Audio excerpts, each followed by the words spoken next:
This conference will now be recorded. Information Officer. We are recording this meeting, both video and sound. So if you are speaking tonight as one of the presenters, I'd like you to come up to the microphone so that we can capture that. And for the presenters, if you would repeat any questions that are asked so that we can get that on the recording as well.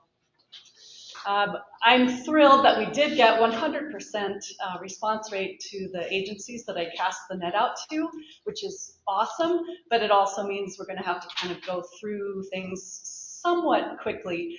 Our format will be, we'll have the presenters who are on the agenda speak first with their updates, and we'll run through all of those as well as those who are online with us. And then following all of the presentations, the short presentations, 3 to 5 minutes, I promise, we will open it up for questions. Let's see. Hi, sorry, can I just ask if screen sharing is going to be available on the Zoom meeting? Screen sharing, Tom? We'll try. We will try. Thank you. Okay, thanks. Okay, so with that being said, I for sure want to ask all of us to be respectful of our time together tonight. If there is something specific regarding your own private property that maybe can be taken care of offline or with a call to an agency tomorrow, let's work it that way. This is more of an update for everyone to get the information tonight. Specifics can be handled at a later date. As always, please mute your cell phones or step out of the room if you do need to take a call. The restrooms are located out this hall and towards the back of the building. I am both facilitator, chair hauler, and janitor tonight. I'd appreciate it if you take it to the trash at the end of the meeting on your way out. So with that, we'll get to introductions. We have the Carbon County Commissioners, Bill Bullock, Scott Miller, and Scott Blaine. To my right, Red Lodge Mayor Kristen Cogswell and Fromberg Mayor Tim Nottingham. In the speaker gallery, we have from DES, Jeff Gates, Serena Allen, Tom Cohley is also our tech tonight. Let's see, Mandy Tabrizi from USDA is on her way. I don't think she's arrived yet. We've got Paige Dringman from the Carbon County Floodplain Administrator, Custer Gallatin Beartooth District Ranger, Ken Coffin, Tracy Sears with the National Flood Insurance Coordinator, DNRC. Do we have MDT, James Stevenson? Great, thank you, James. From the Carbon Conservation District, I believe virtually, we have Sharon Flemetis and Ashley Thompson. Great, thanks you guys. Also, let's see. Okay, Tesla is, yeah, Tesla Palmatier is virtually, she's the Red Lodge Area Community Foundation Programs Director. Tracy Timmons, also virtual. She is the Executive Director of the Red Lodge Area Community Foundation. They handled the Floodplain Relief Fund. Thank you for that. Let's see, in the audience, Tori Kohlkorst of Senator Daines' office. Let's see, I'm missing someone. I said Ken Coffin. Did I miss anyone? Speak up, please. I think we covered it all. Okay, again, thank you all. That's great turnout. We have a great audience turnout as well. With that, I am going to, let's see, make sure, oh, Cory, sorry. Cory Mottice, National Weather Service is virtually as well. Okay. Again, if you are speaking, when we get to the questions, please repeat the question. I'll probably repeat myself on that 5 or 6 times. And with that, I'm going to throw into, after Tracy's update from the DNRC, I've got Chris Wallstead is on vacation this week. He is our local district conservationist with DNRC. I'll be giving his update verbally. So with that, I will turn it over to Commissioner Bill Bullock.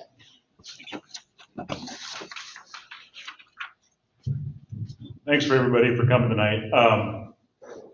My name is Bill Bullock. I'm Commissioner for the Red Lodge District. I want to first of all thank This whole meeting thing kind of came as an idea from the city of Red Lodge, just to update what's going on and recognizing the needs countywide in Fromberg. And then selection of this site, it's a little more centrally located for a more inclusive group, trying to reach as many folks as possible. And this may end up sounding like a little bit of a commiseration session, but I think that our county, our community has the right and deserves the right to know what's going on. And I think that sharing some of our shared experiences and obstacles, successes, or failures in this whole process, I think is pretty important going forward into the spring. So again, thank you all for coming. Update you with what's been going on, and this is countywide. Commissioner Miller, Commissioner Blaine, and I, we've talked about it a little bit, but it's pretty much the same thing. And rather than have all three of us get up and say the same thing again and again, we're going to encapsulate it in one kind of statement. This event was all-encompassing to our county. There's virtually not a spot that hasn't been impacted.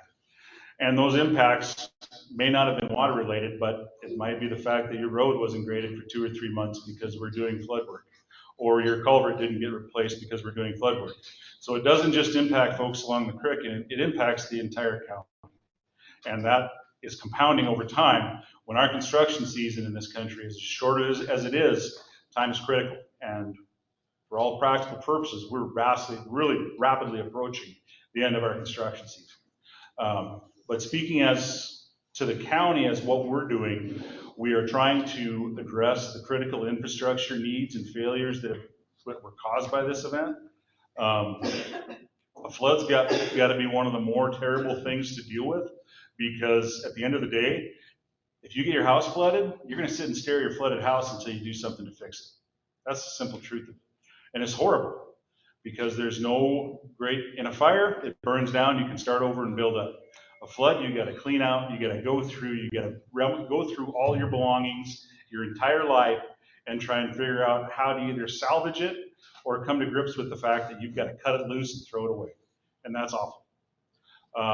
But the critical infrastructure portion that we've been dealing with, the biggest thing is right now is trying to make sure the bridges that we have left are stable, that are still approved by the Montana Department of Transportation as off-system bridges. The steps recommended and necessary that were permitted for us to do, we've wrapped up in the Red Lodge district, so they have met the criteria set forth. In my view, it's not enough. More needs to be done. I don't feel that we are in a good position coming into spring. A lot of obstacles that are out there, and there's a lot of frustrations out there. Those frustrations being, and I don't want to single out agencies, and I won't, but I think we can all agree at some level, trying to do work in a waterway is challenging at best. To the point where I've talked to a lot of people that they're challenged to the point of fear, because they're afraid to go into a waterway for fear of consequences or some kind of retribution for the actions they've taken. And so much so that, we can all go and look at places that you could say, well, I need to go remove that and get it out of there. Well, but then there's the fear that there may be some kind of consequence to that action.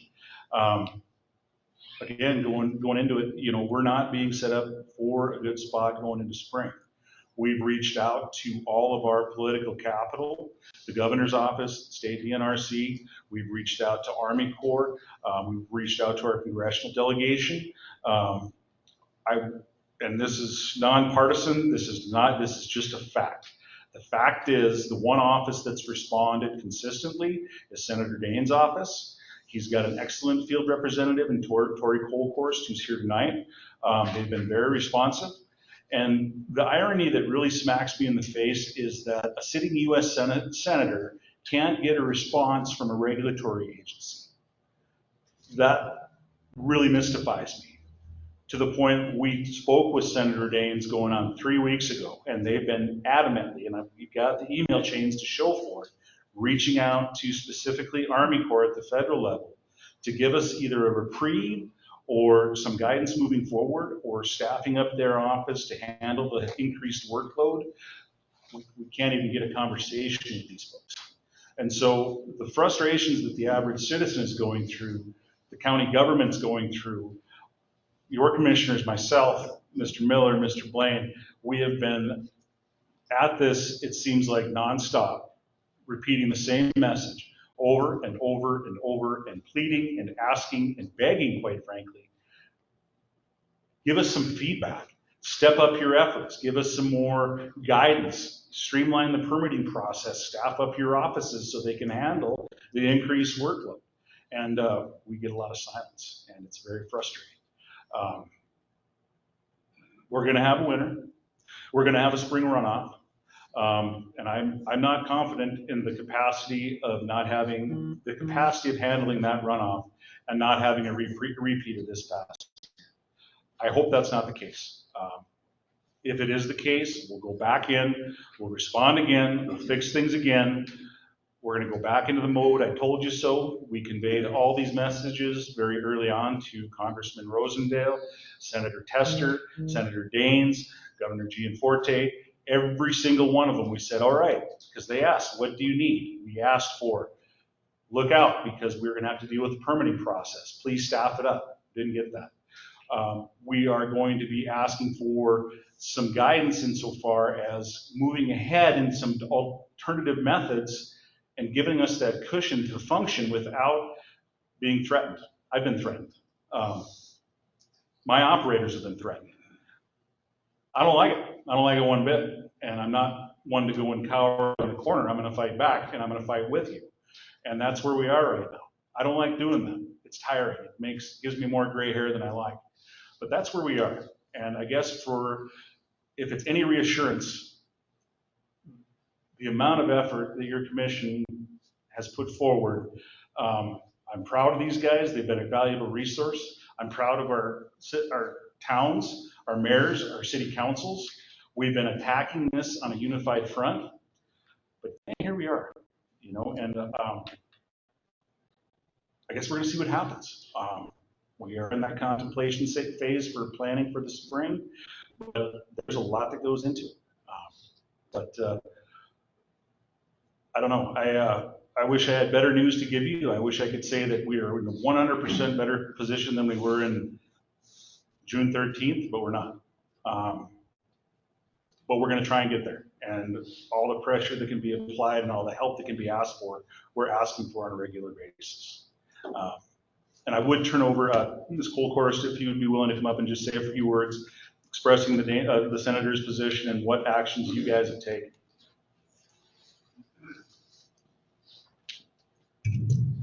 Good evening, everyone. My name is Tori Kohlkorst. I work for Senator Daines in the Billings office, and I'm his field representative in South Central Montana. And just to build a little bit on what Commissioner Bullock has said, obviously since the flood, there have been a lot of different critical infrastructure needs throughout the county, many of which have yet to be addressed. There have been some lapses in communication with various federal agencies, and it's just quite frankly unacceptable. And Senator Daines is committed to doing what we need to do to make sure, this town is back to being the Red Lodge that we all know and the Carbon County that we all know. So that being said, we have been reaching out pretty diligently to the Army Corps of Engineers requesting a meeting with some of their higher ups to get some of these questions that are still lingering addressed so that everyone can move on. But that being said, I'm here to listen tonight and to hear what the other remaining needs are of the county, and I will be passing it all back to Senator Daines. He's actively involved in what's going on here throughout Carbon County. Like Commissioner Bullock said, they were just on a call together here 2.5 weeks ago, and so it's very important to him that these issues are all followed up on and taken care of. So I'll be hanging around. Feel free to come ask for my contact information, and let's stay in touch. I've gotten several calls from different folks out here in Carbon County asking me to come do a site visit and just relay what's going on there at their property to the senator, and I've done that already and would be happy to do that again for any of you. So feel free to come grab me afterwards. And I don't want to take up too much more time, but I would start by introducing, again, going back to the entire all-encompassing nature of this event. Red Lodge, Fromberg, Bridger, all the Clarks Fork Valley, all the Rock Creek Valley has all been impacted. But I would turn the mic over to Fromberg Mayor Tim Nottingham, if you want to come up and take your time.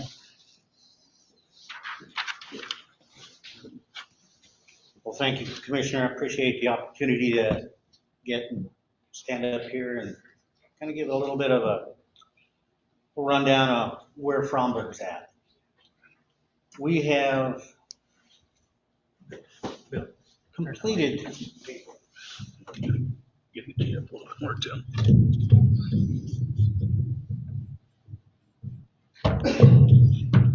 Try this.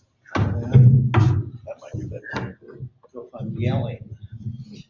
All right, try it now. How's that? Is that any better? Anybody hearing? As far as completion, work completed, we've done the emergency stuff. You know, during the flood, we didn't have any fatalities. And that was the main concern of everybody at, you know, sheriff's office, our fire department. You know, we were blocking roads. Because that night, at 2:30 in the morning, we were out there with the backhoe, because that was the only piece of equipment that would get through the water, because the water was that deep, to try to rescue the people that didn't think it was gonna get that bad. So that's kind of where we're still at. We've got these people that have fixed up their homes and got them moved. There's a lot of change coming to that side of town because of the flood. We're fortunate, we had somebody come in and purchase, we have a trailer park right in the middle of that side of town. And we had a gentleman come in and with a partner and buy that here just a couple weeks ago. So we're gonna get rid of the trailer park. And he's gonna come back with some duplexes to get for people to be able to rent. And which will clean up a lot of that side of town. So that's just, you know, one of the positive things that have kind of come out of this. But we still are looking at work completed. That whole side of town was underwater. Half of our town. Everything east of the railroad track. And we had spots up to 4 or 5 feet of water in there. And a lot of it was fast water. If anybody knows anything about water, you stand in water that's a foot deep and it's running, it'll knock you down and it'll take you. So, you know, water is nothing to mess with. And that's kind of what we were facing. We got everybody out. Everybody that we could talk out. And there was a couple people that stayed. But where we're at, we had, you know, as I say, you know, we've been battling with FEMA.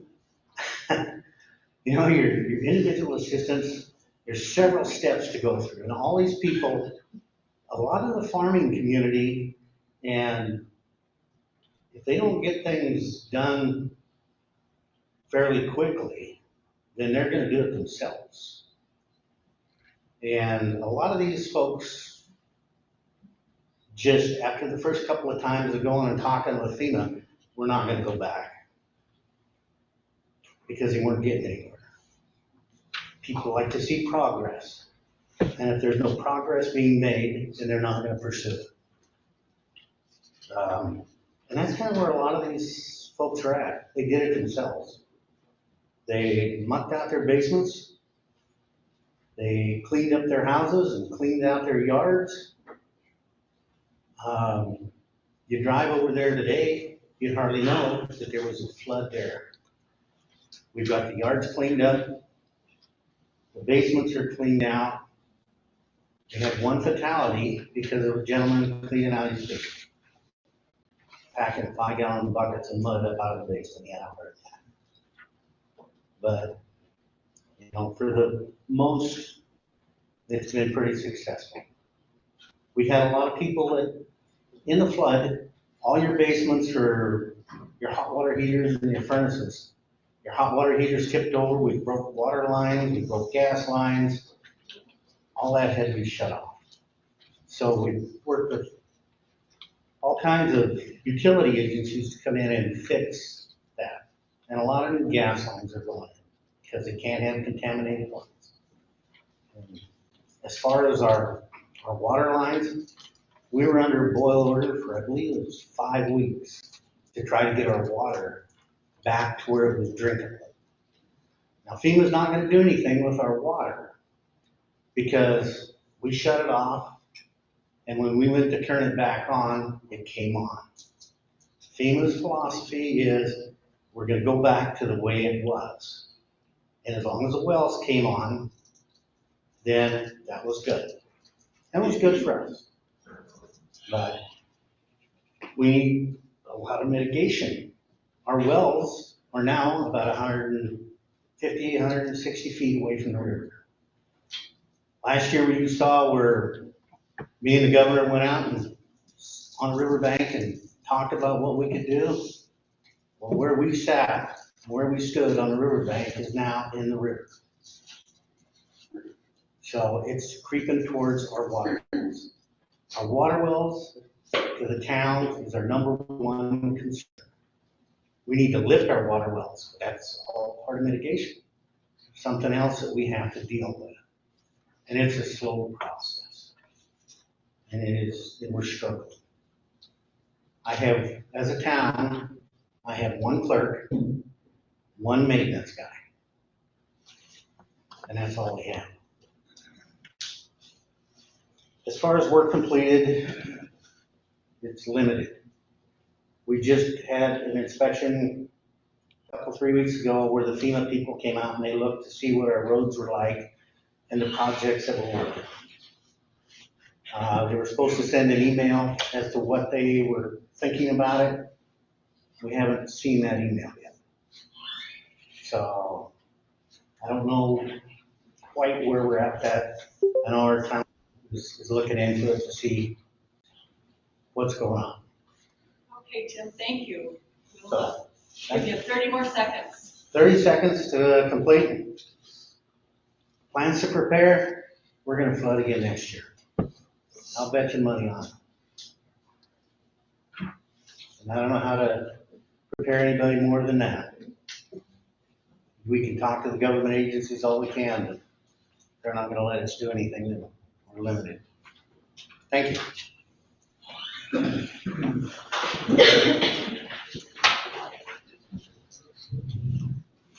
Well, hello this evening.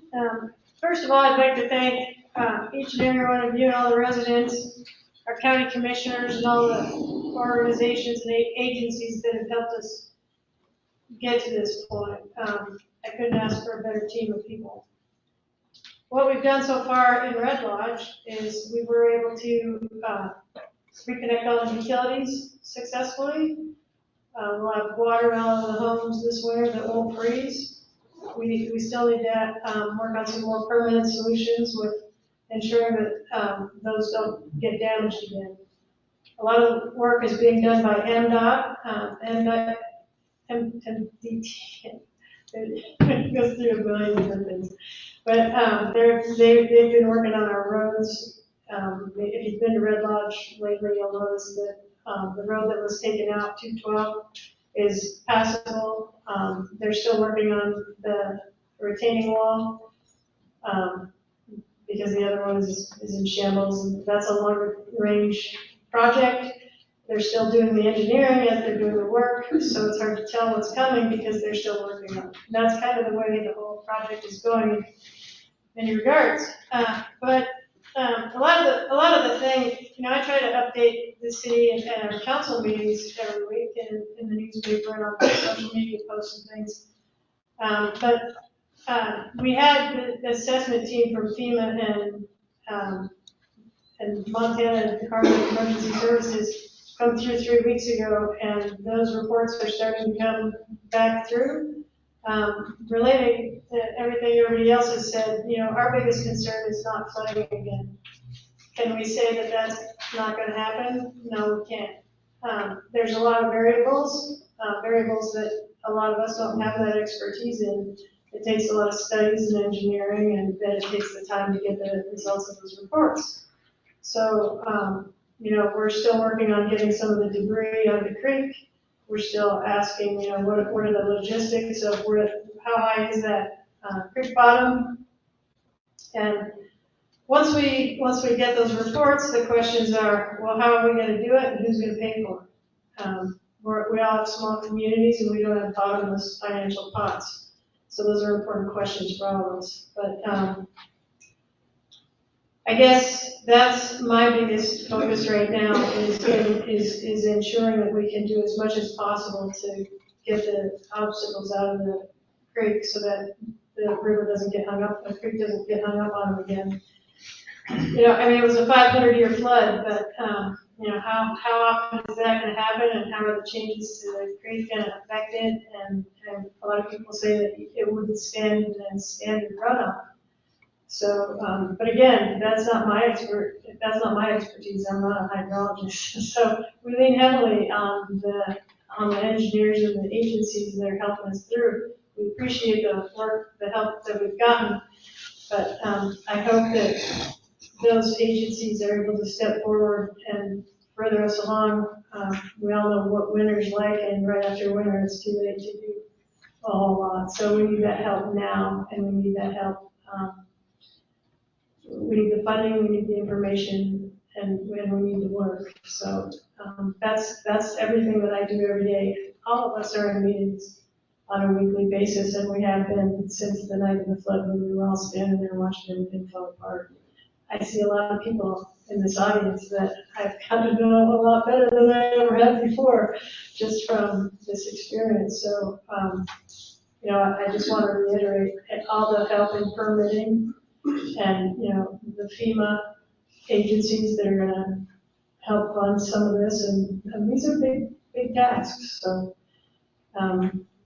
thank you to helping us get it moved along. If you have any letters you want to write, please write them. If you have any questions for myself or any people up here, I'm sure, please call, because we want to make sure that we get things identified and do everything we can to preserve our communities.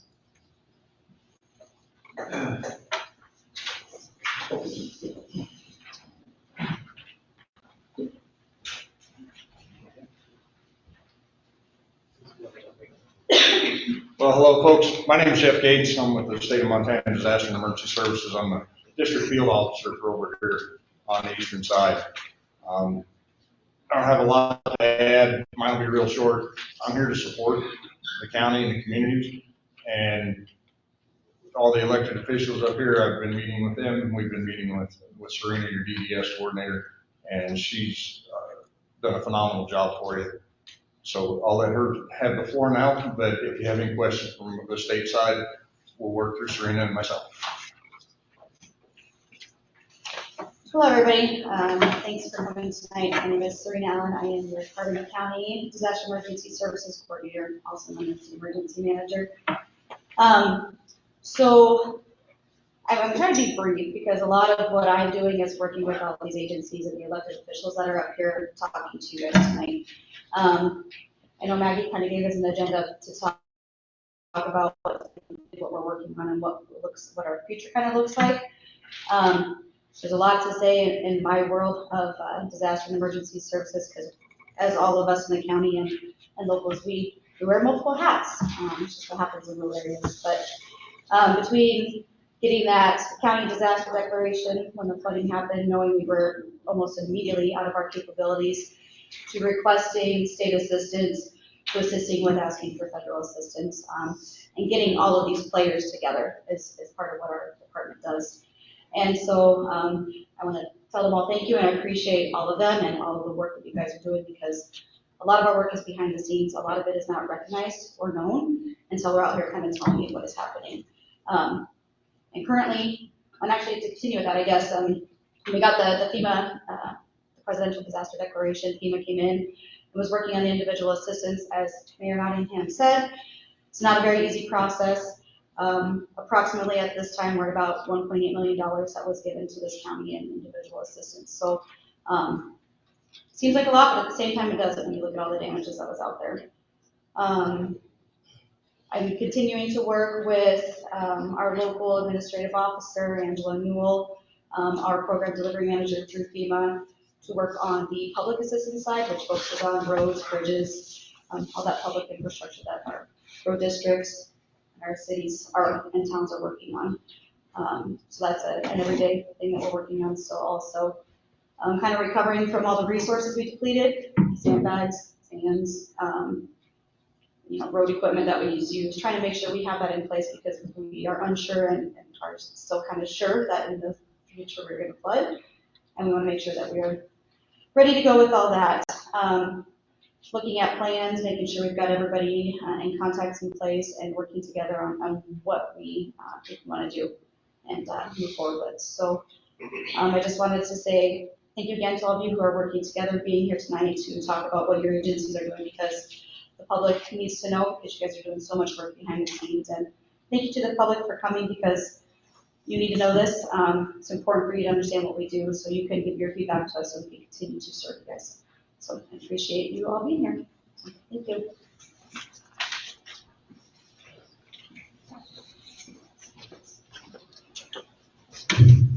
Good evening, Tom Cohley, your local disaster emergency services office. I work with Serena. My goal right now is just to give you some insight as to what we're doing to prepare for the next event. As you're probably aware, emergency services has the primary oversight for emergency preparedness and planning. Know that the county has always had mitigation plans and emergency operations plans in place that we rely on in those times of need. But this historic event that just occurred this last spring requires us to reevaluate those plans and update them with the new information that we now have.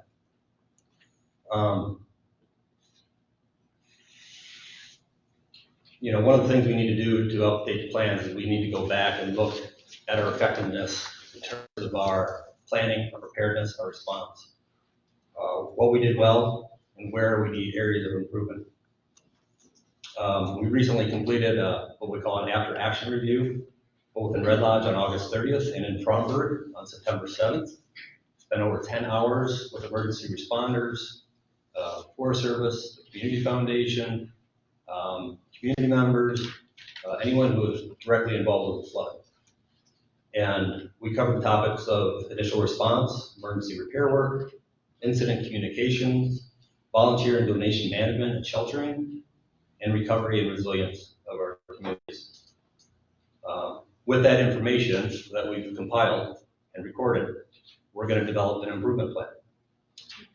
This improvement plan is simply a listing, a table to list those gaps that we've identified in our response and how we're going to fill those gaps, who's going to take the lead role, and when it's going to be done. I can tell you already we've identified a few gaps: monitoring systems, both weather and hydrologic stations in our systems, evacuation protocols. We need to do some improvement on our incident command system and structure, and we'll pull all these together in a concise table, which will be reviewed by our local emergency planning committee. This winter, we're going to spend a lot of time on revising our emergency operation plans, especially the section on flooding. We're going to tailor specific operations towards communities that are in the floodplain and were affected by the flood, as well as some of our rural areas of the county. We're going to take a long, hard look at the review of our roles and responsibilities for all the different agencies that were involved and will be involved in the next event, along with our non-government agencies, such as the Red Lodge Area Community Foundation, which was vital in the response. Lastly, I think we're going to probably exercise what we call a tabletop exercise, which brings together all those players that I mentioned earlier. We simulate another flood, and we go through the motions just like we would in a real event. That's a very useful exercise, which we will do, and again, help us prepare for the next flood event. That's all I have. Thanks.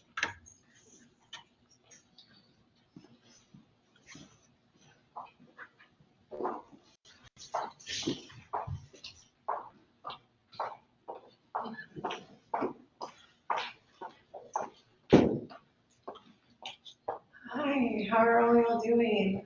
I know it's under unfortunate circumstances, but first I just wanted to introduce myself. My name is Mandy Tabrizi, and I am the County Executive Director for USDA Farm Service Agency for Carbon County and Yellowstone County. I just want to briefly list which programs the Farm Service Agency had to offer in the wake of the flood, and that was the Emergency Conservation Program, the Livestock Indemnity Program, Emergency Assistance for Livestock, Honeybees, and Farm-Raised Fish Assistance Program, and the Non-Insured Crop Disaster Assistance Program. All four of those would have assisted farmers and ranchers due to this disaster. So ECP, the Emergency Conservation Program, however, that one has been the forerunner. We recently received approval by our national office in the amount of $1,081,672. This encompassed 50 different applications that will help 34 different Carbon County producers. And what that is what it's going to help with is repair, replace fences, clean up debris, and repair blown out irrigation field ditches. And additionally, we received approval in the amount of $334,584 for Yellowstone County thus far. We are still processing some requests for both of those counties. And so one of the things I just want to leave with for farmers and ranchers, to prepare for future disasters, we just recommend that producers work with their county FSA offices to turn in eligibility paperwork, report their acreage, purchase insurance, take pictures with date stamps when a disaster occurs, and then timely report these incidences. All of those things will better prepare our offices to assist producers with disasters when they strike. And currently our fall acreage reporting deadline is November 15th for any fall seeded crops or grasses. And I do have some disaster assistance programs at a glance. So if you want to meet with me after the meeting, you can snag one of those just to see what other agencies offer. So not only FSA, but what RMA would have to offer, and then NRCS. So that's all I have for you guys, and I thank y'all for your time.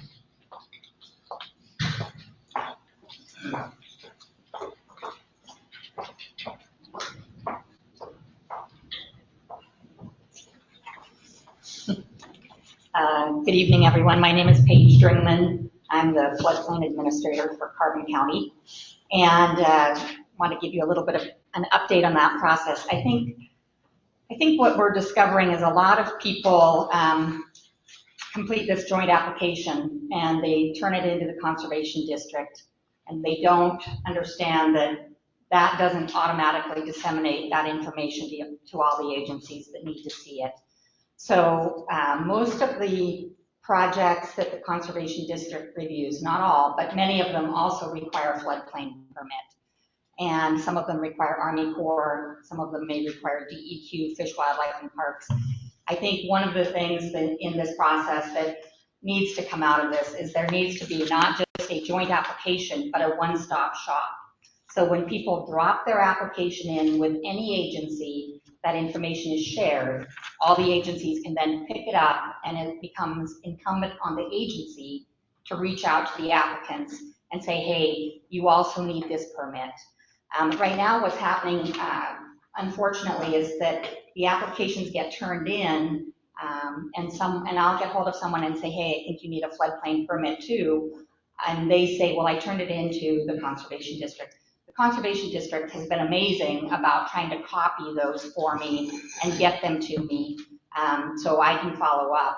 But it shouldn't be that way. There should be a one-stop shop, really, so applicants don't have to go chase 6 different agencies to get a permit when the work they're trying to do is the same regardless of the agency. The agencies just have different rules in place. They have somewhat different criteria, I understand that, but this process is not user-friendly, and it really needs to be for the people out there trying to do work on their property, trying to repair all the flood damage. And so I did bring some information I'll set over here, just a little one-page deal on the floodplain program, how you can get hold of me, where you can submit. The joint application is on the Carbon County website in a couple of different places. It's also on the Conservation District website. My contact information is on there, but just to try to make people aware, you often need a floodplain permit too. If you send it to me at the same time you submit to the Conservation District, I'll get back to you right away on it. There's kind of a lag time when I see something that you've submitted to the Conservation District, and then there's a lag time before the Army Corps sees it, and there's really nothing about this joint application that really gives great direction on how people can get hold of the agencies, the local agencies that they would need to go through, the local offices. So I'm hoping that's one thing that comes out of the process. We've been talking, Conservation District, Army Corps, DNRC, some other agencies, how can we truly make it a one-stop shop for people? Because that's what needs to happen. So there's about, Conservation District will talk, but I've seen their list, they have about 150 applications. I've only seen about maybe 40 floodplain applications until I picked up about 80 from them the other day. So I can go through those and let people know if they need floodplain. But it goes back to this issue about there's a lot of red tape, there's a lot of bureaucracy, and as an agency, I think it's incumbent on the agencies to streamline this process and to reach out to people and make it easier, because everyone's running up against winter and the potential for spring runoff and those flooding events, and there's going to be a lot of people that maybe they took some emergency action, but they haven't gotten beyond that. And they won't probably get beyond that until we see what spring brings. So anyway, I'll leave the information back there. Don't hesitate to reach out to me, and if I can help at all. And I'll be trying to contact everyone when I see their applications to the Conservation District as well. So thank you. Good evening. My name is Tracy Sears, and I'm with DNRC Floodplain. I'm an acting Montana National Flood Insurance Program Coordinator as well. Fromberg, Carbon, and Red Lodge all participate in the National Flood Insurance Program, and there's multiple parts to the National Flood Insurance Program. One of them is insurance. One of them is mapping, so kind of understanding what your risk is. The other part is regulations, and we also intertwine with mitigation as well. Our primary function with DNRC Floodplain is to provide assistance to the local community. So what has been happening so far is we have about 3 sections in DNRC Floodplain.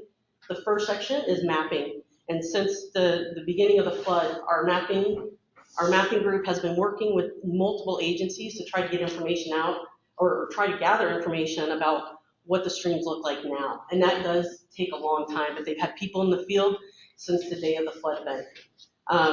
And they'll continue to do that process. They're trying to get through it as quick as possible, but again, this is a long process, but that's where they are with the mapping. They're working with USGS, they're working with, folks, hydrologists in DNRC, not just within the floodplain program, they're working with MDT. So they're trying to leverage as many agencies as possible to kind of get this information out quickly, because that's important to know what that risk is. Then we also have the community assistance program, and we, in the community assistance side, provide direct assistance to your local floodplain administrators, such as Paige. We have Courtney in the back from Red Lodge. Tim is actually listed as the floodplain administrator for the town of Fromberg. Most of these individuals wear multiple hats, and that's pretty common in the state of Montana. So when they're used to getting maybe 1 or 5 permits a year, you heard what Paige was saying, they have close to 150, and that's the same for the Conservation District right now too. So they're asking for assistance and trying to streamline that process, and that's what we're trying to provide, that assistance. We also know that a lot of funding that's coming out for a lot of the work that's been done for local communities, a lot of times that funding can be held up because they don't have the proper permits, and that's one of the things that, especially with floodplain, we're trying to help provide that assistance to the local communities, so hopefully that funding doesn't get held up because of the situation when it comes to permitting. We're going to continue this process. We're working directly also with the local communities and DES on mitigation, and that's going to be ongoing. It'll be a few years for sure, and that's the kind of help that we're trying to provide with our partners at DES, but again, always going through that local floodplain administrator. The other side, the last part of our group is our regional engineers, and they provide technical assistance to our local communities free of charge, and they've always provided the service. Again, this is pretty overwhelming. We have one regional engineer for all the impacted areas. Get support when needed by the local communities, but most of our communities don't have engineers on hand, so they can utilize this engineer free of charge. So that's pretty helpful. So yeah, we understand this, this road to recovery. We've been through it with the mussel shell, and this is a little bit larger event than what they saw. And so again, if you have any questions, I would direct you to that local floodplain administrator, but I'll be here too. And hopefully we can get through this process as quick as possible. Ken, do you mind if I just pop in with this update from Chris? And thanks everyone for staying on time schedule. I sure appreciate that.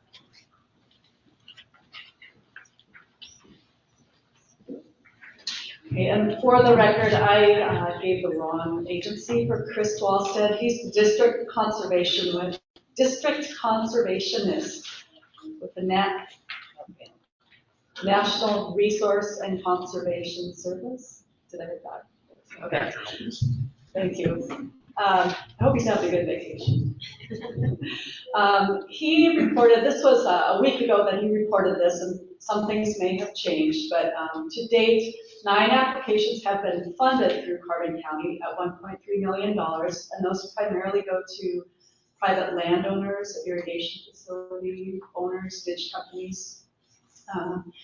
They ran up against the federal turnover in their federal budgeting cycle. So October 1st was the new cycle. So some of those applications that he submitted will be funded in the new budget cycle. So a little bit of a hang up in getting those checks out to people. Since he and I have spoken, maybe some of those projects have been funded. I don't have that update, but that was another 18 applications, and I don't have the dollar amount on those. But most of these projects were located in the Clarksfork Valley, and that's the whole stretch of the Clarksfork from the Wyoming border to the Yellowstone County line.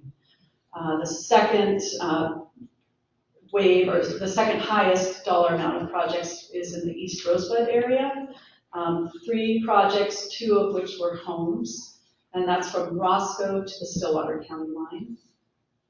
And then the third highest amount was the Rock Creek Valley, and more homes were applied for in that second wave that hasn't been funded yet. And the location of those projects for the whole stretch of Rock Creek were from basically Roberts south. Let's see. And the only reason for that order of the projects being funded is because the waters receded sooner in the Clarksfork Valley, where people could get in and assess the damage. The water still remained pretty high in the Rock Creek drainage, and obviously receded slower in the East Rosebud than it did the Clarksfork as well. These type of projects through the NRCS require a local government entity sponsor. And if any of you have done granting through the federal government, you know that we were talking about red tape and bureaucratic issues. So there's, if you've done this before, you know there's the SAMS and the DUNS number. So acronyms for fun. I did get what those mean. Here we go. Are you ready? System for Award Management and Data Universal Numbering System. So Carbon County didn't get that number as quickly as Stillwater County did. So all of these projects that were happening through NRCS in Carbon County were actually submitted under the Stillwater County SAMS and DUNS number. So thank you, Stillwater County, for helping us. Conservation District. Thank you, Stillwater County Conservation District. Thank you. It was not the county, it was conservation. Okay. I'm somewhat new at this job. I'm just going to give a quick listing of some of the projects that Chris mentioned. So the 400 Ranch south of Red Lodge, private homes. The Howell Gulch Bridge, which services the YVRA, Geologic Institute south of Red Lodge. The Finn Ditch, a home south of Roberts and Roscoe. The Pleasant Valley Canal north of Red Lodge. Can I speak up, please? Hi, Please do. This is Sharon.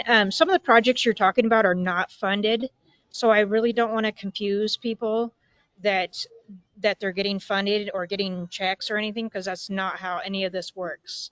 So the Conservation District is the sponsor for the EWP for both counties. Because we didn't get the SAMs in for Carbon with the passing of Darlene with the Conservation District in Carbon. So the projects that you're naming off are not funded yet, and there is no guarantee that we will get that money. Right now, we have So are round you, one. okay, What's so that? these projects that I mentioned are in round two. The projects that I mentioned are in round two, is that correct? Some of them, yes. So that's the confusing part. Is I don't want, if the people are there or hearing this, that they're not funded, and I I get calls daily about, oh, are we funded yet? Are we funded yet? The answer is still no, we are not, and there's no guarantee that we will ever get it. So Oh, that okay, that's Sharon, a I huge concern. apologize. Go ahead.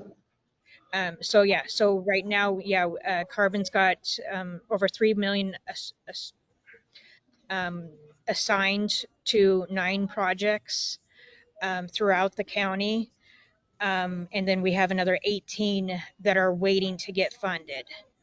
So 18 that projects. number is going to probably double if we get the funding. So what we're instructing is we need the funding. We need to let Senator Daines and whoever else know, and NRCS is working with trying to get it out, that's the funding we're waiting on. Right now, between Stillwater County and Carbon County, we just started our first project as of today. That construction started, and so people are not getting checks. They're having to pay cost share for this program, and so they have to pay 25%, and then NRCS and the district is paying the 75% of the construction, and then we're paying the bill to the contractors and to the engineers. So I just wanted to clear that up. Sorry to interrupt you. No, I appreciate that. This is not my area of expertise, obviously. And you guys will speak more shortly, I promise. So with that, you heard the update, the up to the minute update, and that's really all I had to report. Do you want to add anything to that? Or do you want to wait until you We are can wait. She wants. Okay, all right, thank you. Let's see, who's next? Ken Coffin. Yeah, thank you. Ken.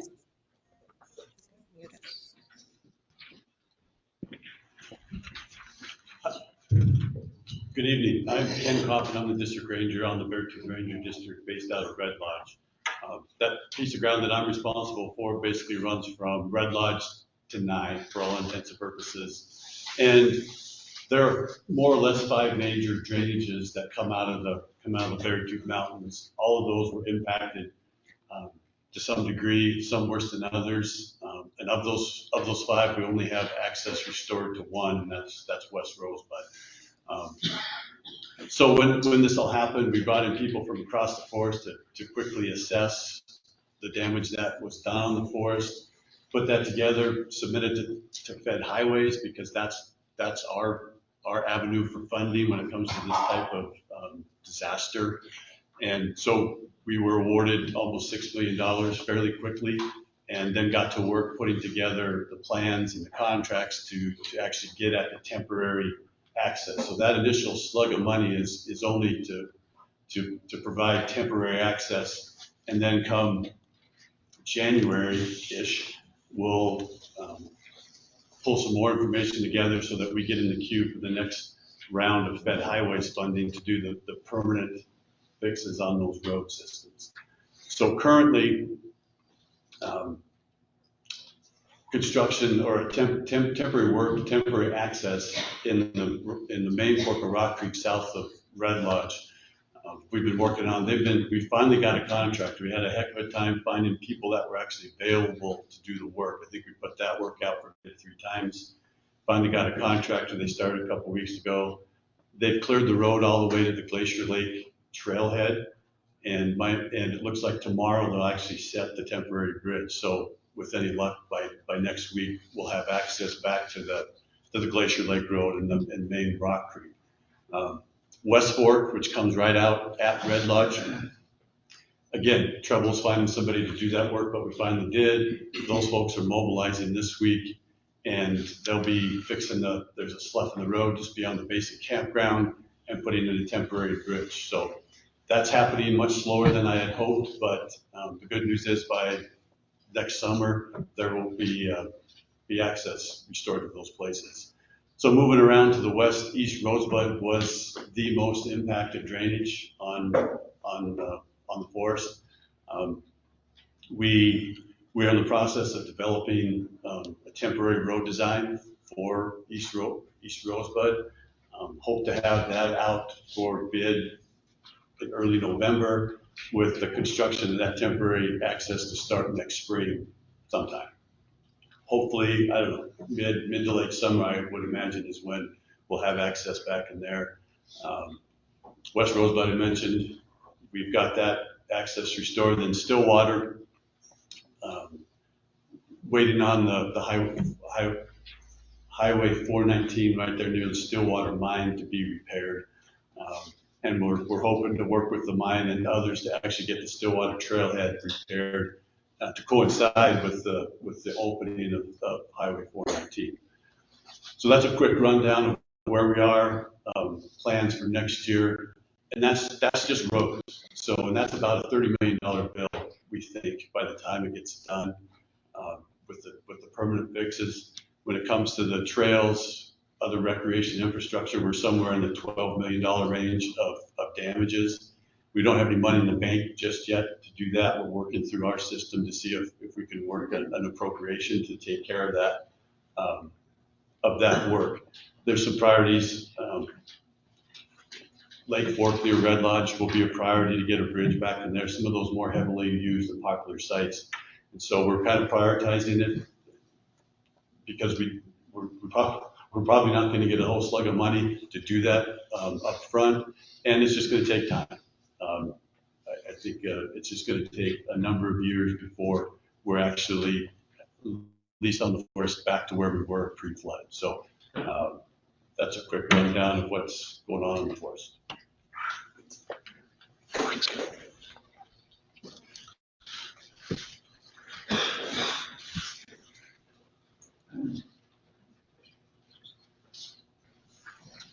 Good evening, I'm James Stevenson with Montana Department of Transportation, and I'm the engineering project manager on the Red Lodge area flood repair project. Currently, right now, we're in design phase. We're almost finishing with the design phase of the wall and the wall selection, and we're going to end up replacing the whole wall selection along Rock Creek on 212. And with that, the construction's estimated to start in December and be finished by springtime. There is 4 additional bridges that have scour issues that we got to repair too. Those are currently in the design phase and should be rolled out about the same time as the wall construction. Hope to get in when water is low and make them repairs. And then the final part of the project is on 212 or the Beartooth Pass at milepost 57.5. There's a slide area down below in the creek that we need to address, probably be a little bit of a realignment of the highway right through that section with repair down in the creek to prevent further erosion. I want to thank you guys for your patience. It's been slow going, where the design phase has taken quite a while, and getting the permitting to proceed with the project, and also address any other issues that have been damaged with the flood repair. There's some storm drain curb inlets that have to be adjusted, and of course fixing the pavement. But the main focus was to try and get the citizens Red Lodge on pavement for winter, and we'll have to work with maintenance to keep that area plowed through. That's all I have. Thank you. Sharon, do you want to You guys are muted right now. Do you want to weigh in? Yeah, so is it okay if we share a screen real quick? If it doesn't work within a few seconds, we'll give up and just talk. Can you guys hear her all right? No. Hold on 1 second. I'm going to try and get a different mic set up. If we put a mic there, will that work? And yeah, sorry, we really wanted to be there in person, but we're stuck in Billings. Try that. All right, can you hear me now? Yes. Yes. Okay. So, okay, it looks like it's going to be a bit complicated to screen share.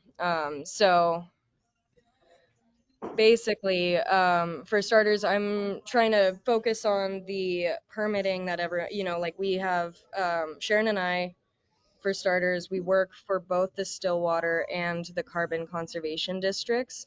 She's the district administrator, I'm the assistant administrator, and we at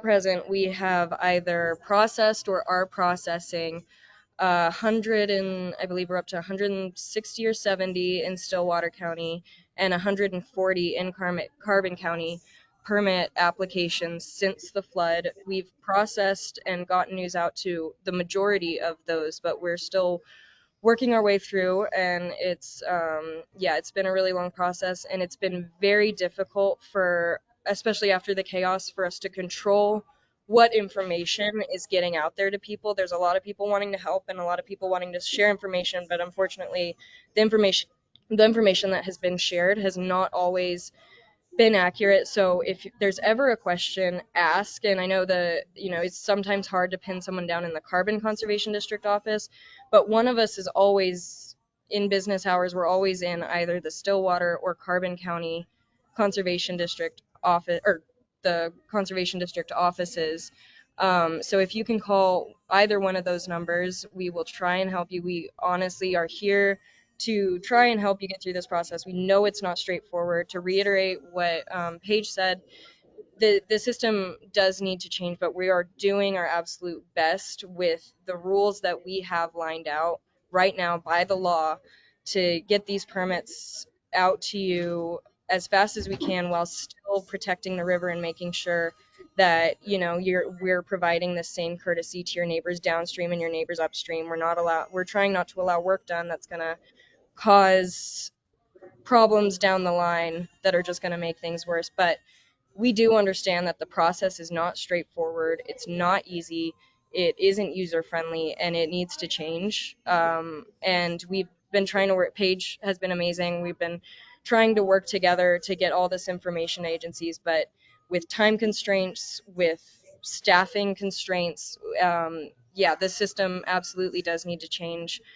But as far as permitting goes, that's where we're at. So we'll be having our annual convention next month, and they have asked for the board and us to set on a panel and to help for future, how we survived this, what we did, what did we put into play, what could maybe people do better, what we can do better. And this is one of the topics that will be brought up about how we can streamline this and make it so that it's not so confusing for people. I find that ditch people are the best ones to get their permits in, and because they've been doing it for many years, and it's usually not a problem for ditch people. However, people with residents that either have never had to do riprap, that they bought the house as is, and then now they're having to deal with this flood, this is all new learning experience for them. So we are trying to help them the best we can.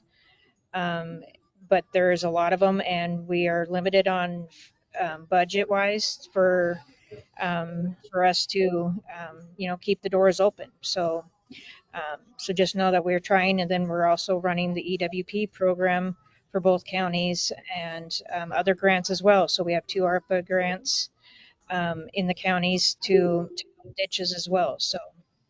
So the moral of this story also is just please feel free to call either office, email the emails that we have, and we can put that information is on both websites, stillwatercd.org and carboncd.org. And yeah, if you can just, or even, Paige has been really great with communicating this. So just reach out to people if you have questions, if you have, because this is not a process that your average person would just know how to do straight off the bat. And we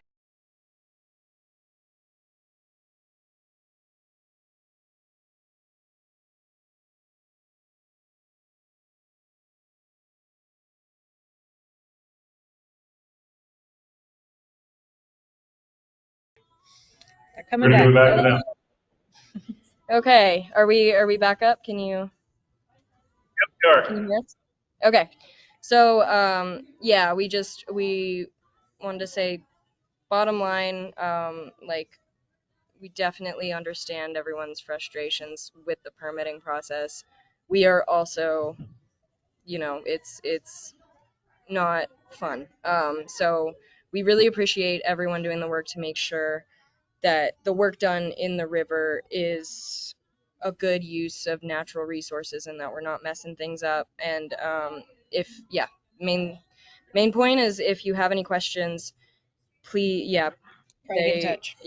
just call, ask, get in touch, keep trying. We will, like we do, get to our messages. Yeah. And yeah, I think that's all. Great, thank you. So we have just two presenters left. We have Tesla with Red Lodge Community Foundation to talk about funding that was issued and programs that were going on. And we also have Cory with the National Weather Service. Are you guys, are you good for 10 more minutes and then we open it up for questions? Okay. All right, Tesla. Yeah, hi everyone. I'm sorry I can't be there with you tonight. I'm in Missoula attending to some family matters. But thank you for everyone for being here and attending, and thanks for all the agencies providing updates. So I'm the programs director at the Red Lodge Area Community Foundation, and I'm joined by our executive director. From day one, we have been partnered with the county to oversee volunteer management, to assist individuals who have been affected by the flood through cleaning up, mucking and gutting their basements and cleaning up their properties. We were incredibly lucky to be partnered with local organizations, individuals, and other volunteer agencies, and we had over 400 volunteers come to Carbon County and cleaned up, or assisted in cleaning up 300 properties in that initial recovery phase. As we've transitioned from recovery and now have entered, as we've transitioned out of initial response into recovery, we identified the need to continue to support individual flood survivors as they navigate rebuilding their lives and their homes. Through that, we have launched a disaster recovery navigation program, which partners with flood survivors, with individual recovery managers who work to identify individual recovery goals for flood survivors, and then assist those flood survivors in locating resources, materials, and coming up with creative solutions to reach a new normal for each of our flood survivors. This program is completely separate from our Carbon County Disaster Relief Fund, and I'll have Tracy talk more about that in a moment. And the program is open to any flood survivor whose primary home was affected in the June flooding event. This program can look a lot of different ways, and it depends on what the individual's needs are. So in collaboration with the flood survivors, our disaster recovery navigators work to identify individual goals, and that can be anything from FEMA or SBA IA assistance, trying to understand or advocate for their applications, connecting with specific in-kind donations to replace lost items, connecting with other financial resources, both locally, state, and nationally, working with volunteers to help with clean out and rebuild, or connecting with emotional resources. Every case is different. Every flood survivor's needs are different, and we are happy and try to assist flood survivors every step of the way. So we actually have 2 of our disaster recovery navigators in the room with you if they'll raise their hands. If you have questions after, they'd be happy to connect. Our goal is to make sure each individual reaches a new normal in a way that's empowered and quick. We know that flood recovery, as we've heard tonight, is slow. So on the individual assistance side, we are here for support, we are here for assistance, and we are here to, bring community in for these flood survivors. It takes a village, and we're very lucky to have received training to provide as much support as we possibly can to these volunteers. The next step in terms of charitable organizations, we are working with organizations throughout Carbon County to form a long-term recovery group, which will assist the disaster recovery navigation and soliciting donations, connecting to resources, and volunteer management. So that's on the horizon for us. We're really excited to be working more closely with other agencies, and we're just so grateful for the partnerships we've had so far. And more than anything, if anyone has questions, please let us know. We now know so much about different resources that are available both locally and nationally, and we want to share that information to everyone who needs it. So make sure to catch Tina and Shala afterwards if you have any questions or want to set up a meeting in the future. And as always, you can give us a call at the foundation if you have any specific questions about individual assistance or charitable organizations that can help. So I'll turn it over to Tracy to just briefly speak on the Carbon County Disaster Relief Fund. Good evening, everyone. And I just want to say that the Community Foundation has been very focused on raising money to help flood survivors. And we did a lot of that initially. We awarded about $275,000 in $3,000 grants for people to either get back in their home or to remain in their home if they were having a negative health situation going on.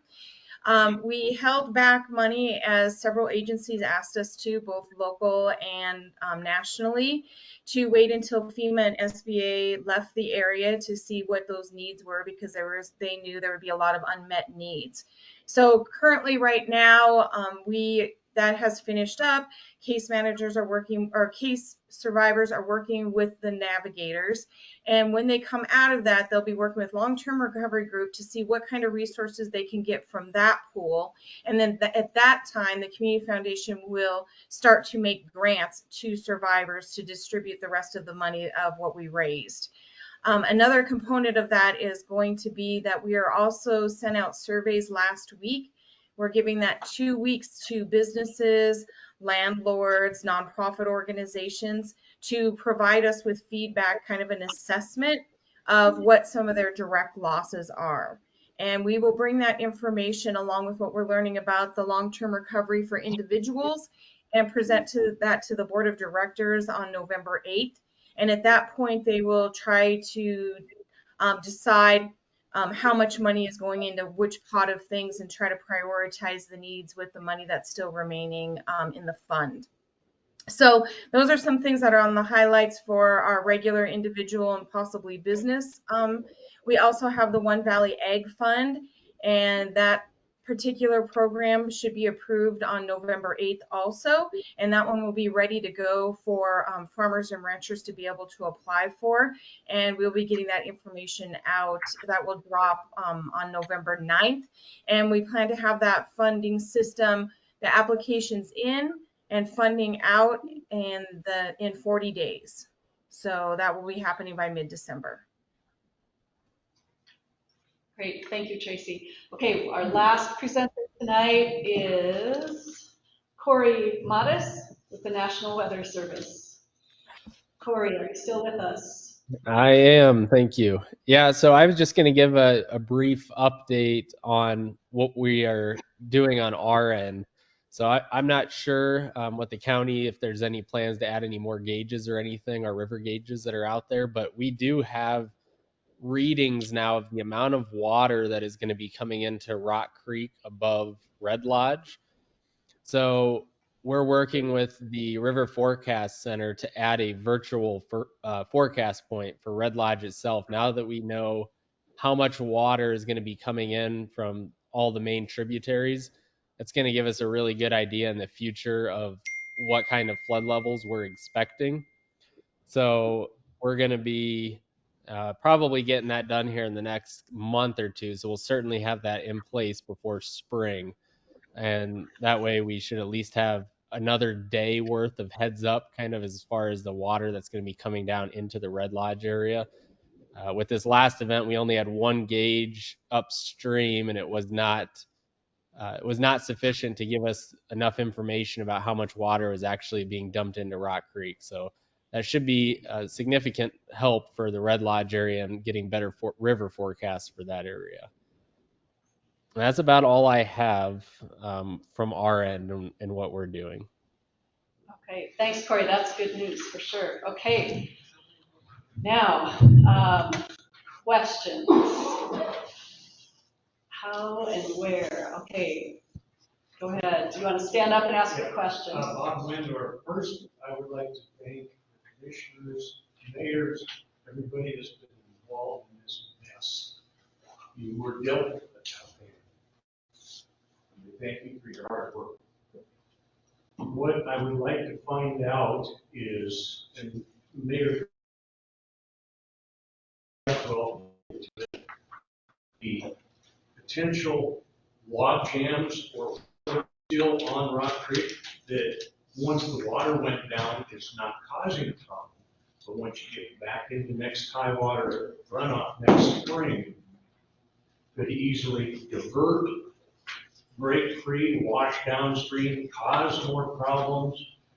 Is there any way through either the emergency permits or whatever that you can possibly identify at least maybe down to Roberts or even to here in Joliet, specific spots that need to be taken care of this winter while the water is low, so it doesn't cause a future problem that you know is going to happen?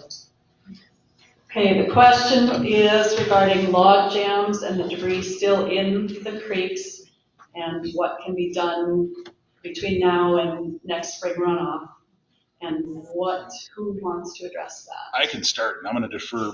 So your point is more than registered, and I was speaking with one of the news outlets and showed some of the specific things that are there today. I took the picture today. And going back with that, so with the NRC and state DES, these larger debris areas that are built up, and there's trees, there's bridges, cars, household, hot tubs, washing machines, everything. It's still there. And so it's been targeted. I don't have a timeline on when that's going to be authorized, approved, or put forward, but the locations where these larger buildups have been identified. And maybe Tracy or Serena, if you want to reference that. Tell you what, I'll come to you when you guys speak with it. They throw gravel bars in there as well. Gravel bars, sandbars, wrong side of the river.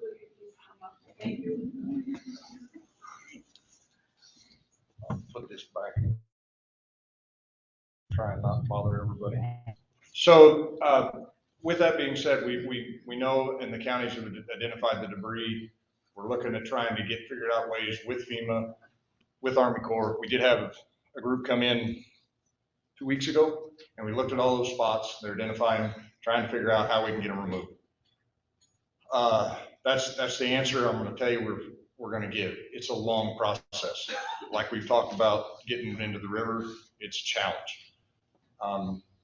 We're trying to shortstop that. There's several things going on, lots of meetings. I know the elected officials have been in tons of meetings with Army Corps, and politely, I've lost a little bit of rear end a couple times, but I should have, because I'm trying to get the state people to move forward as well. So we're working on that to try and get it done before spring. Yeah, and for the local level, what we did is I talked with the commissioners, I've talked with local mayors. We've identified many debris points throughout the county, not just Rock Creek, but Clark's Fork. East Rosebud, Roscoe area, all the way down east to west, north to south, and address these points and advise state DES, like, these are our areas of concern.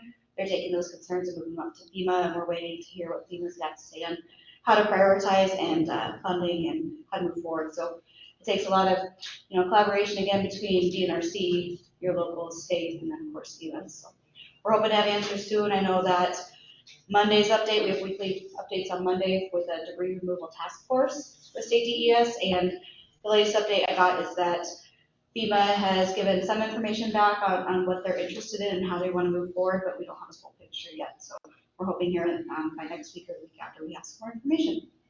So. I got something I'd like to add to that. You're talking about that, about removing stuff and everything else, but if we sit around and wait for this person to go to this person, to go to this person, to go to this person, it's the same thing. And what I'd like to add is, as a farmer in the Carbon County community, the land that we farm has been in our family for over 100 years, and we're losing it.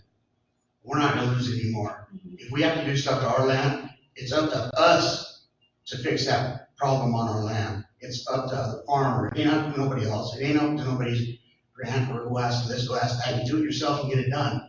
That is what's going to happen on the Clark Source River. There's going to get a piece of equipment put in the river, and it's going to get done. Yep, absolutely. I understand, and I said that exact statement in my document that I sent to state DES. Tim said it. Bill said it. Those were my words. Was it's going to happen whether you allow it or not, because that's happen. And the only thing I ask for is when it does happen, all of you people that are here that are representing the floodplain and everything else that's going on, I hope you got our back. Yeah. So in fact, we were just talking about that, right before the meeting. So we have been pushing. We've been talking to our representatives. Your commissioners are very much sending letters regularly, trying to get an answer and trying to get somebody to move forward, because we agree something has to happen, and it needs to happen months ago. Well, and I'll tell you one other thing, that it's not going to cost any money because the farmers are losing land. The farmers are the ones trying to do the work. So they're not out, we're not out anything. We're not asking for money. We're not asking for anything else. We're asking for a little help. And the only thing we're asking for is to save our own land. Yeah, what we keep pushing for is just let us do what we need to do, is what we're saying. Well, it's going to happen before sooner or later because we're running out of time. Yes, the flood's going to happen again around. I can guarantee you that. Your local representatives are very much advocating that exact answer. So. If I can say something, the Conservation District. Yes, go ahead. Hang on while we get the mic set. Thanks. Go for it. Okay, go ahead. So for the Conservation District, as for permits, I know the talk of people being afraid to do work. As for the Conservation District, if you feel that it's an emergency, and I really do feel that, and the board will back me up on this, for the Conservation District, if it's a log jam, if it's something that stuff that's in the river that's not natural, that is to me an emergency, because if we don't get that out, then it will cause more problems downstream when the water does come up. So I do believe we do have some funding to help in places. We don't have much, but we do want to spread out the funding where we can. So if there's places that are needing help, to please call the Conservation District, because we do have some grant money available for water quality. So, and as for the permitting, we want to make this as easy as possible too.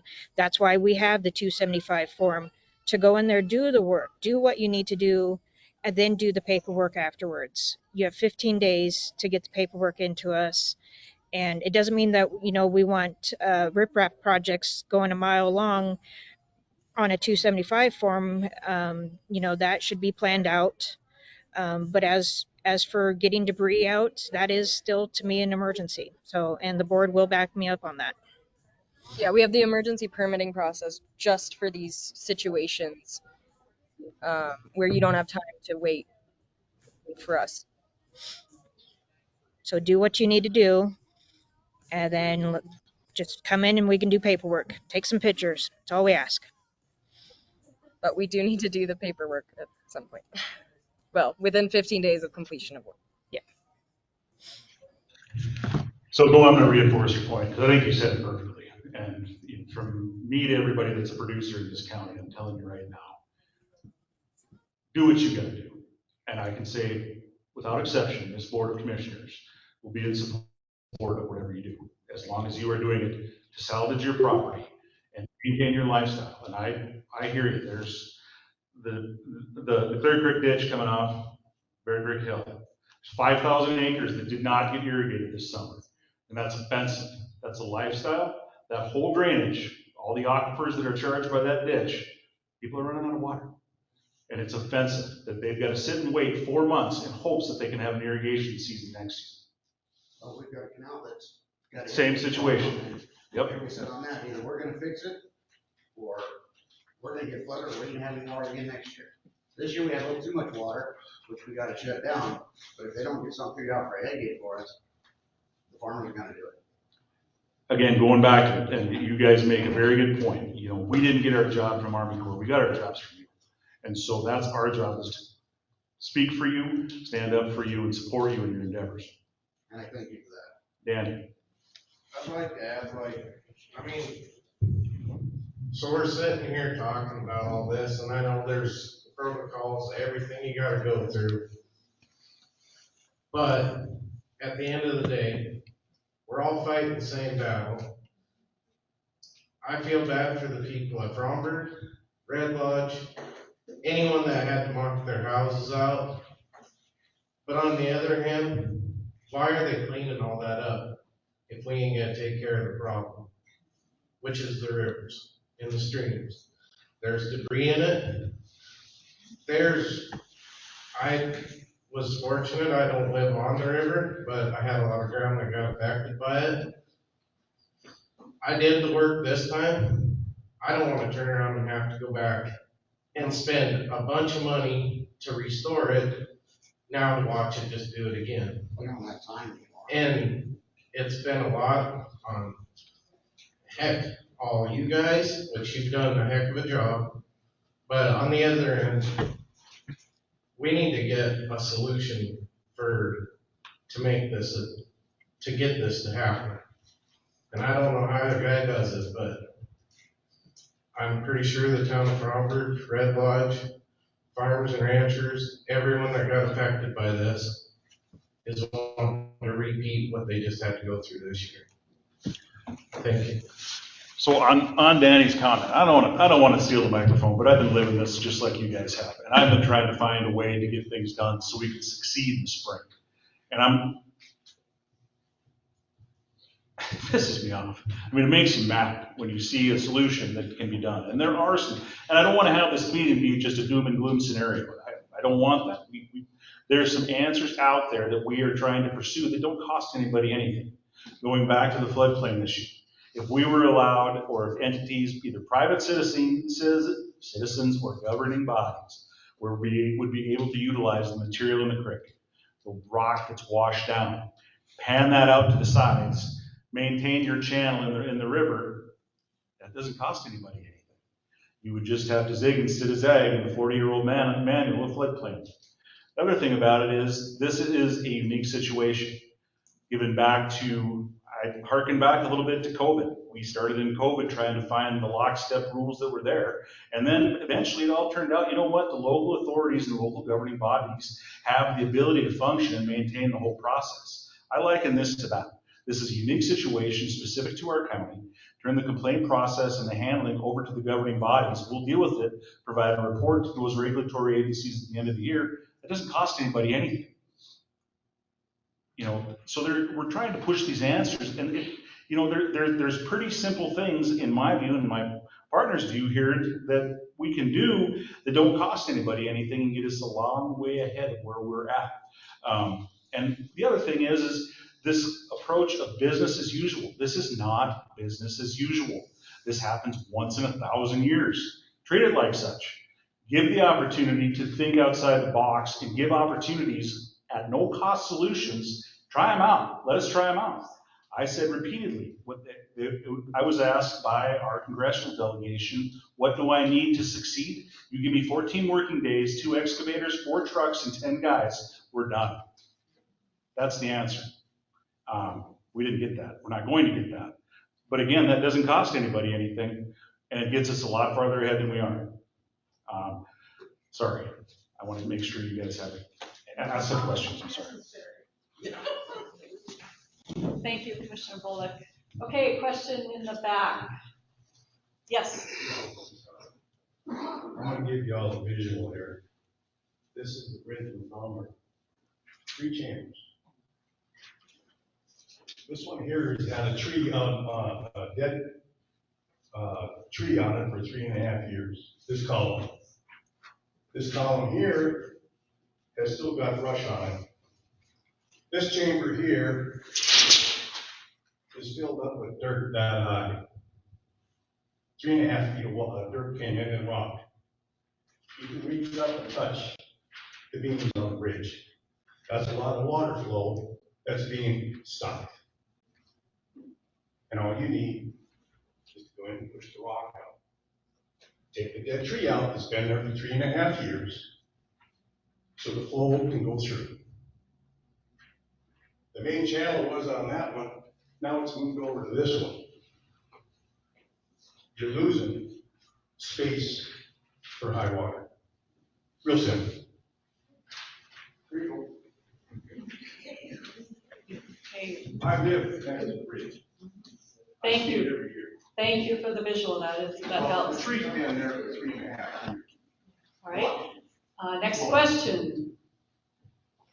Yes. Mr. Twiggy, is there something that we as just citizens can do to help, whether it's rattling somebody's cage? Sometimes it takes the squeaky wheel to get an answer done.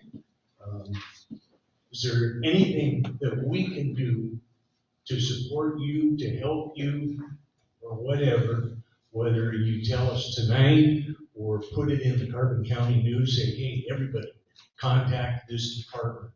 Here's their address, here's their email, here's their phone number. Drive them crazy, maybe they'll handle something.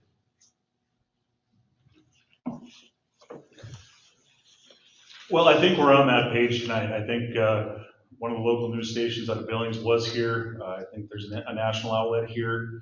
I think that that's a good step forward. But with that too, a letter to your congressman, your senator, your representative, governor's office, any of the above. If you want to send them to us, and we've got copies of the correspondence we've sent back, and this is a collaborative effort throughout basically South Central Montana. And the elected officials there pleading with the regulatory agencies, the governor's office, and everybody else in between to give us a hand here, or think outside the box and give some of these alternatives, like what this gentleman explained about the buildup in the river. He hit the nail on the head. This is buildup that's happened. 50 years ago, they put a big Caterpillar dozer in at Red Lodge and took it out of Rockville. That hasn't happened for that half a century. And this buildup that's there is one of the bigger parts of the problem. The aperture carry capacity of these bridges anymore is diminished because that much more material is washed down. We're dealing with a different world. And we need to have a different set of rules to deal with a different world. And so, I think that, again, going back to any correspondence you can reach out with.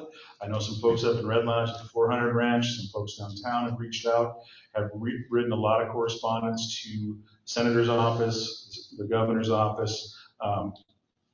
If you want to give it to us, we can send it up. If you want to send it yourself, all of it, please. Do you all know how to contact your legislators, the governor, the congresspeople? Is that, if you're online, go to their websites. You can always enter in a letter to the Washington, D.C. delegation, the same with the state. If you go to the Montana legislature, do I need to get contact information out to any of you for those elected officials? Would you put up in the Carbon County News? Okay, Denise is on it. All right, another question. We've got this room full of these great resources. Angie in the back.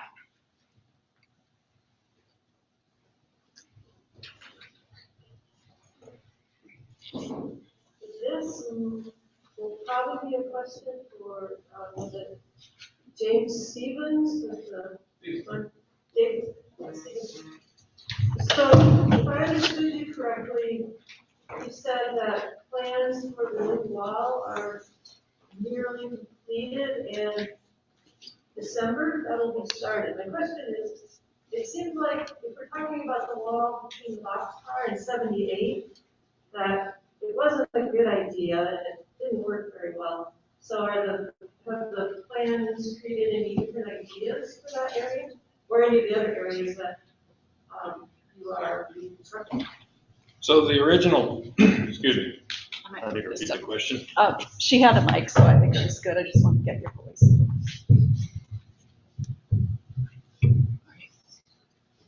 So the original project was just to repair where the wall had failed or been damaged.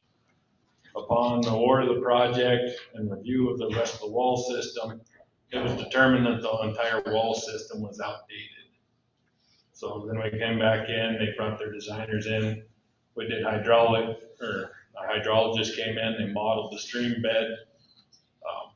We brought geotech in, then we did borings to try and come up with what was going to be the best wall. The wall is going to be anywhere between 3 and 5 foot deeper for scour than what the existing wall is. And then it's going to go to the new 100-year flood mark. And then the wall design, it'll be a combination of a T-wall pattern. I guess I should have a marker board, but basically it'll have a straight wall face like it has right now, and then the T will come back into the roadway surface. And that will allow, or that will keep the wall from going out into the stream bed if it does have some scour underneath. Areas that are too deep to dig down, I mean, some of these areas look like they might be 20 foot deep.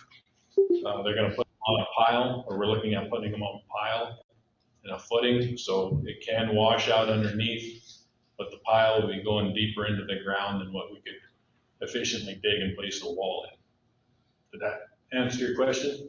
I think so. Some changes.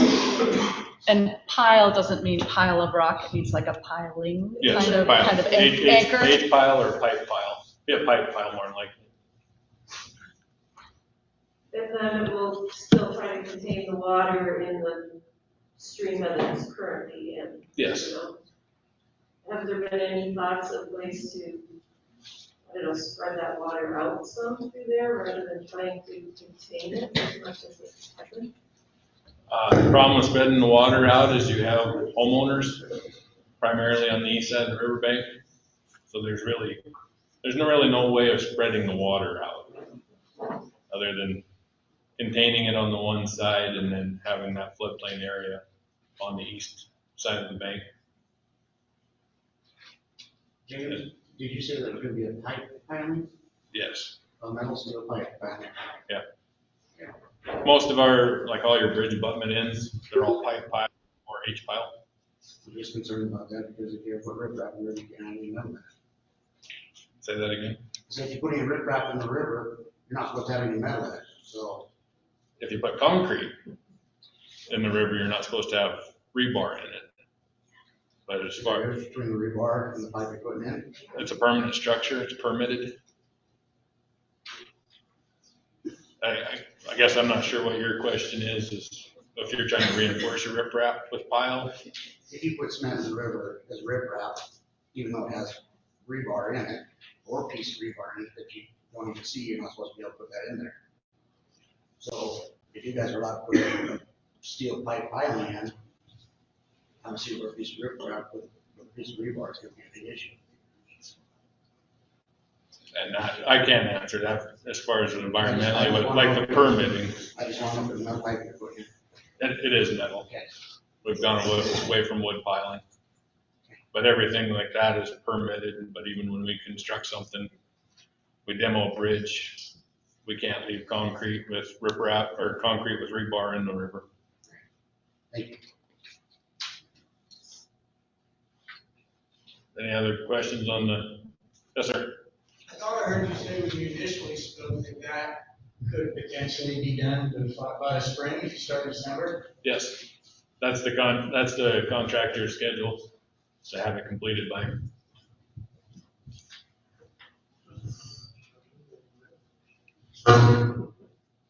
Any other questions for MDT? Okay, thank you, James. Any other questions in general, or for any other subject expert we have here in the room? Yes, go ahead. I'd like to know. Can you wait for the microphone, maybe? Sorry. I'd like to know, it's MDT just taking care of the state highway, and what about city streets or other rural roads that are washed out? So to answer your question, sir, MDT is covering the highway. We don't maintain the county roads. I think that's where you're going with. The city streets that we're working on in Red Lodge are part of 212. They're strictly on 212. And it's about mid-block of 17th, between 17th and 18th. We're starting there, and then we're going all the way up to the red boxcar for this project. And then, like I previously spoke, we're going to have to do some work on 212 up around milepost 57.5 and the Beartooth Pass right before the campground. There's part of Rock Creek down there below that's washed the bank off at the embankment next to the road is a sheer vertical cliff of about 50 feet. Is there going to be any funding for residential or any side streets at all? Not through the department. I believe that'd be through the city or county. So yeah, specific to that, and I want to remind you guys, he did obligate for the 19th Street Bridge too, so, and then that did. Good job. I did never want to lose an opportunity. Yes, we're repairing the scour issue on the 19th Street Bridge along with the 308 Bridge along Rock Creek there in Red Lodge, if that's what you're asking. But funding has to come from someplace else. So, hold on. So it is, at least at the county level, and if the mayor wants to talk to the city level, on the county level, just did their tour today with their evaluation from the FEMA end. We paid for our repairs that we've done. Specific right now, we're down at Fox today looking at the repairing of asphalt and intrusion into that road. We're going out tomorrow to look at the East Rosebud next to the highway. That's the county's responsibility. So how that rolls out is we fix it. We put it on our list of reimbursement, and then they reimburse us for the cost of that. And that's how it's working on the county end, at least that we deal with on a regular basis, that we're responsible for.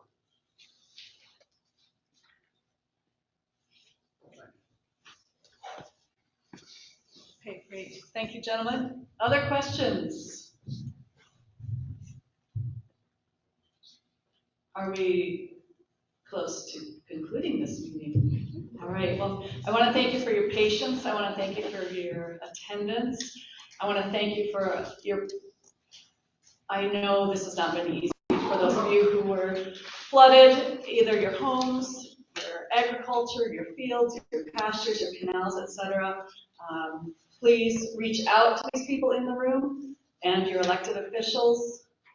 And we have one last question. I know you said no specifics, but I'm going to ask about one area in town in Red Lodge, the 9th Avenue and Cooper Avenue area that was washed out in there. Is there, and Bill, I talked to you a little bit about this, the abutments above that area, are those going to be removed yet this fall? Or what is the plan for that area right now? So we visited at length with the city, Floodplain administrator with the city. We talked at length with FEMA and identified the issue with the walkout pier that comes from the east side of the creek. So we identified that as a hazard area, listed it as a place to get managed and manage the pier and the walking area. Dealt personally myself with the island at Rock Creek. They were more than cooperative in trying to get that resolved. So that walkway is going to go away. The center pier is going to go away. The trees are going to be removed. The abutments on the side, the two sides of the stream, are going to remain, just because there could be some value to the stabilization of those two banks leaving them. But the main problem being the pier in the middle and the walkway that goes out there, They're supposed to be starting work, I believe, Monday or Tuesday next week, and that should be gone by the time we get into heavy snow. Thank you. Okay. All right, thank you. There is a phone number at the bottom of the agenda, as well as my email address. If you have questions that come up later, please reach out. I'll get you in touch with the agencies that you need to talk to. So thank you again for your attendance tonight.